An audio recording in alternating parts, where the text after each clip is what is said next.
Hi ಎಲ್ಲ big boss ಲವರ್ಸಿಗೆ ನನ್ನ ಕಡೆಯಿಂದ ಬಿಗ್ ಬಾಸ್ ಕನ್ನಡ ಸೀಸನ್ 12ನ ಗುರುವಾರದ ಎಪಿಸೋಡಿನ ಥರ್ಡ್ ಪ್ರೊಮೋ ರಿಲೀಸ್ ಆಗಿದೆ.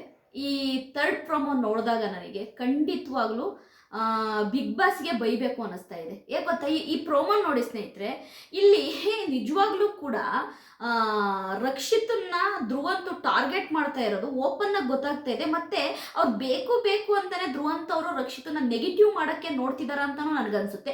ಓಕೆ, ಈ ನಾಮಿನೇಷನ್ ಪ್ರಕ್ರಿಯೆ ಏನಿದೆ, ನಾಮಿನೇಷನ್ ಪ್ರಕ್ರಿಯೆಯಲ್ಲಿ ಆಯ್ತಾ ಕಂಟೆಸ್ಟೆಂಟ್ಗಳನ್ನ ಸೆಲೆಕ್ಟ್ ಮಾಡೋ ಅಂಥದನ್ನ ಧ್ರುವಂತಗೂ ಮತ್ತು ರಕ್ಷಿತನಿಗೂ ಕೊಟ್ಟಿದ್ದಾರೆ ನಮ್ಮ ಬಿಗ್ ಬಾಸ್ ಟೀಮ್ ಅವರು.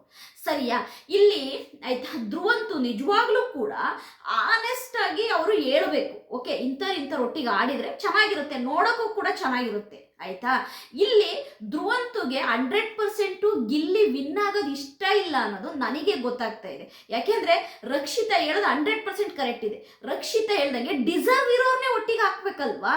ಈಗ ನನ್ನ ಪ್ರಕಾರವಾಗಿ ಈಗ ಧ್ರುವಂತನ ನಿರ್ಧಾರ ಹೇಗಿದೆ ಅಂತಂದ್ರೆ, ಧ್ರುವಂತ್ ಏನ್ ಹೇಳ್ತಿದ್ದಾನೆ ಅಂತಂದ್ರೆ, ಕಾವ್ಯ ಮತ್ತೆ ರಘು ಅದೇ ರೀತಿ ಸೂರಜ್ ಮತ್ತು ಗಿಲ್ಲಿ ಆಡ್ಲಿ, ಏನು ಈ ನಾಮಿನೇಷನ್ ಟಾಸ್ಕಿನ ಒಂದು ಪ್ರಕ್ರಿಯೆ ಇದೆಯಲ್ವಾ, ಆಯ್ತಾ, ಇದನ್ನ ಆಡ್ಲಿ ಅಂತೇಳಿ ಹೇಳ್ತಾ ಇದ್ದಾರೆ ಧ್ರುವಂತ್ ಅವರು. ಬಟ್ ಇಲ್ಲಿ ರಕ್ಷಿತನ ನಿರ್ಧಾರ ಸರಿ ಇದೆ ಅಂತ ನಾನು ಹೇಳ್ತೀನಿ. ಪ್ರತಿ ಸರಿ ರಕ್ಷಿತ ನಿರ್ಧಾರ ಸರಿ ಇಲ್ಲ ಅಂತೀರಾ. ಒಂದು ಲಾಜಿಕ್ ಆಗಿ ಯೋಚನೆ ಮಾಡಿ ನೀವು. ಆಕ್ಚುಲಾಗಿ ನನಗೆ ಫುಲ್ಲು ಕೋಲ್ಡ್ ಆಗಿದೆ, ಆಯ್ತಾ, ತುಂಬಾ ಕೋಲ್ಡ್ ಇದೆ, ನನಗೆ ಅಷ್ಟು ಹೆಡ್ಡೇಕ್ ಆಗ್ತದೆ, ಕಣ್ಣು ಬಿಡೋಕ್ಕಾಗ್ತಾ ಇಲ್ಲ. ಸರಿಯಾ? ಬಟ್ ನನಗೆ ಈ ಪ್ರೋಮೋ ನೋಡಿದ ತಕ್ಷಣ ಮಾಡೋಣ ಅನ್ನಿಸ್ತು. ಆಯ್ತಾ, ನನಗೆ ವಿಡಿಯೋ ಮಾಡೋಣ, ಇದ್ರ ಬಗ್ಗೆ ಹೇಳೋಣ. ಆಯ್ತಾ? ಯಾಕೆಂದ್ರೆ ಪ್ರತಿ ಸರಿಯೂ ಕೂಡ ರಕ್ಷಿತನೇ ರಾಂಗ್ ಅಲ್ಲ, ರಕ್ಷಿತ ನಿರ್ಧಾರನೇ ರಾಂಗ್ ಅಂತೇಳಿ ಪೋಟ್ರೆ ಮಾಡೋರಿಗೆ ನಾನು ಹೇಳ್ತಿರೋದು. ಅದು ಹೆಂಗೆ ರಕ್ಷಿತ ನಿರ್ಧಾರ ರಾಂಗ್ ಆಗುತ್ತೆ? ಈ ಸರಿ 100% ರಕ್ಷಿತ ಹೇಳಿದ್ದು ಕರೆಕ್ಟ್ ಇದೆ. ಇದನ್ನ ನಾನಲ್ಲ, ಇಡೀ ಪ್ರೇಕ್ಷಕರು ಫ್ಯಾನ್ಸ್ ಕೂಡ ಹೋಗ್ತಾರೆ. ದಯವಿಟ್ಟು ರಕ್ಷಿತ ನಿರ್ಧಾರ ಕರೆಕ್ಟ್ ಇದೆ, ರಕ್ಷಿತ ಆಯ್ಕೆ ಮಾಡಿರುವಂತಹ ಕಂಟೆಸ್ಟೆಂಟ್ಗಳ ಜೋಡಿ ಕರೆಕ್ಟ್ ಇದೆ ಅನ್ನೋದಾದ್ರೆ ದಯವಿಟ್ಟು ಕಮೆಂಟ್ ಮಾಡಿ ಅಂತೀನಿ.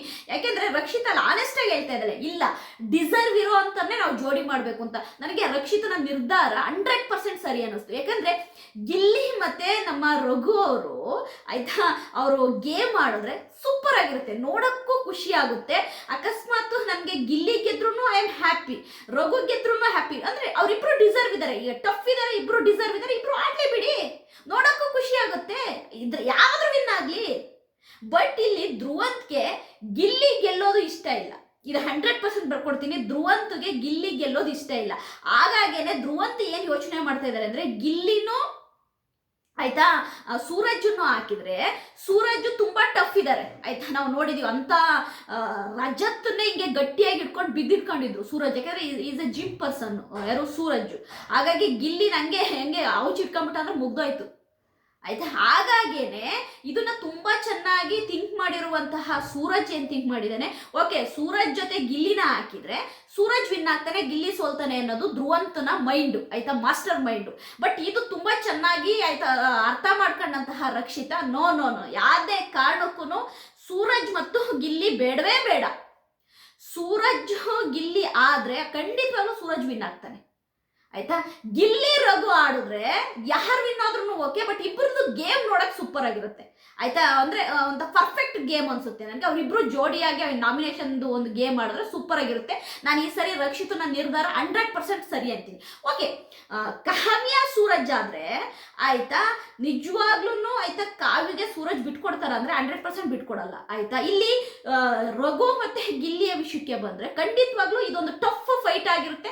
ನೋಡೋ ಅಂತ ಪ್ರೇಕ್ಷಕರಿಗೆ ಫ್ಯಾನ್ಸಿಗೆ ಒಂದು ಎಂಜಾಯ್ಮೆಂಟ್ ಇರುತ್ತೆ, ಒಂದು ಎಂಟರ್ಟೈನ್ಮೆಂಟ್ ಇರುತ್ತೆ ಇಬ್ರಲ್ಲಿ. ಆಯ್ತಾ, ಅವ್ರ ಗೇಮ್ ಸ್ಪಿರಿಟ್ ಹೆಂಗಿದೆ ಅಂದ್ರೆ, ರಘು ಮತ್ತು ಗಿಲ್ಲಿ ಮುಖಾಮುಖಿ ಆದ್ರೆ ಅವ್ರು ಯಾವ ರೀತಿ ಗೇಮ್ ಆಡ್ತಾರೆ ಅಂತ ನೋಡಕ್ಕೆ ಇಡೀ ಕರ್ನಾಟಕವೇ ಕಾದಿದೆ. ಯಾಕಂದ್ರೆ ಅವರಿಬ್ರು ಮುಖಾಮುಖಿ ಆಗೋದನ್ನ ನಾವು ನೋಡಿಲ್ಲ ಇಲ್ಲಿವರೆಗೂ. ಹಾಗಾಗಿ ರಘು ಮತ್ತು ಗಿಲ್ಲಿ ನಟ ಮುಖಾಮುಖಿ ಆದ್ರೆ ಹೇಗಿರುತ್ತೆ ಗೇಮ್, ಅವ್ರ ಫೈಟ್ ಹೇಗಿರುತ್ತೆ ಅಂತ ನೋಡಕ್ಕೆ ಒಂದು ಖುಷಿ ಆಗುತ್ತೆ. ಬಟ್ ಇಲ್ಲಿ ಧ್ರುವಂತು ಬೇಕು ಅಂತಾನೆ ಒಂಥರ ಫ್ರಸ್ಟ್ರೇಟ್ ಆಗೋ ರೀತಿ ಮಾಡ್ತಾ ಇದ್ದಾರೆ ಅಂತ ನನ್ಗೆ ಅನ್ನಿಸ್ತಾ ಇದೆ ರಕ್ಷಿತಾ ತುಂಬಾ ಆಯ್ತಾ ಸೋಮವಾರದಿಂದ ಈ ಗುರುವಾರದ ತನಕ ಒಂದು ಸೀಕ್ರೆಟ್ ರೂಮಲ್ಲಿ ಈ ತರ ಮೆಂಟಾಲಿಟಿ ಇರುವ ಧ್ರುವಂತನ ಜೊತೆಗೆ ಇದ್ದಾಳೆ ಅಂದ್ರೆ ಅವಳಿಗೆ ಗ್ರೇಟ್ ಅನ್ಬೇಕು. ನಿಜವಾಗ್ಲು ನಾವಾಗಿದ್ರು ಕೂಡ ಧ್ರುವಂತನ ಜೊತೆ 4 ದಿನ ಇರಕ್ಕೆ ಆಗ್ತಾ ಇರಲಿಲ್ಲ. ಅಪ್ಪ ಬಿಟ್ಬಿಡಿ, ನಾವು ಹೊರಗಡೆ ಹೋಗ್ತೀವಿ ಅಂತಿದ್ದೆ. ಯಾಕೆಂದ್ರೆ ಧ್ರುವಂತು ತುಂಬಾನೇ ಇರಿಟೇಟ್ ಮಾಡ್ತಾರೆ, ಇರಿಟೇಟ್ ಪರ್ಸನ್ನು. ಆಮೇಲೆ ಅವ್ರು ಏನ್ ಸರಿ ಅದು ಸರಿ ಅಂತಾರೆ. ಬಟ್ ನಿಜವಾಗ್ಲೂ ರಕ್ಷಿತ ಇವತ್ತು ತುಂಬಾ ಆಯ್ತಾ ಫ್ರಸ್ಟ್ರೇಟ್ ಆಗಿ ಆ ಥರ ಬೆಡ್ಶೀಟ್ ಎಲ್ಲ ತೆಗೆದು ಬಿಸಾಕ್ತಿದ್ದಾಳೆ ಅಂದರೆ ಸುಮ್ಮನೆ ಅಲ್ಲ. ಈಗ ಅದಕ್ಕೆ ತುಂಬಾ ಓವರ್ ಆಗಿ ಮಾಡ್ತಿದ್ದಾಳೆ ರಕ್ಷಿತಾ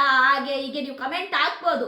ಅದು ಓವರ್ ಆಗಿ ಮಾಡೋದಲ್ಲ, ನಮಗೆ ತುಂಬಾ ಕೋಪ ಬಂದಾಗ, ತುಂಬಾ ಆಯ್ತಾ ಫ್ರಸ್ಟ್ರೇಟ್ ಆದಾಗ ನಮಗೆ ಏನಾದರೂ ಒಂದು ತೆಗೆದು ನೆಲಕ್ಕೆ ಹೊಡಿಯೋಣ ಅನ್ಸುತ್ತೆ. ನಮಗೂ ಹಂಗೆ ಅನ್ಸುತ್ತೆ. ನಾವೆಲ್ಲ ಆಯ್ತಾ ನೆಲಕ್ಕಾಕು ಮನೆ ಥಿಂಗ್ಸ್ಗಳು ಕೈಯಲ್ಲಿ ಸಿಕ್ಕಿರೋದು ಅದು ಎಷ್ಟು ಹೊಡೆದಾಕಿದೀವೋ ಗೊತ್ತಿಲ್ಲ ಆಯ್ತಾ. ರಿಮೋಟ್ಗಳಂತೂ ಲೆಕ್ಕ ಇಲ್ಲ, ಅಷ್ಟು ಹೊಡೆದಾಕಿದೀವಿ. ಅಂದರೆ ಆ ಫ್ರಸ್ಟ್ರೇಟ್ ಆದಾಗ ಕೋಪನ ತೀರಿಸ್ಕೊಳಕ್ಕೆ ಏನಾದರೂ ಒಂದು ಬೇಕು ಅನ್ಸುತ್ತೆ. ಹಂಗಾಗಿ ಅವಳು ಬೆಡ್ಶೀಟ್ಗಳು ಬ್ಲ್ಯಾಂಕೆಟ್ ಎಲ್ಲ ತೆಗೆದು ಕೆಳಗಡೆ ಹಾಕಿದ್ಲು.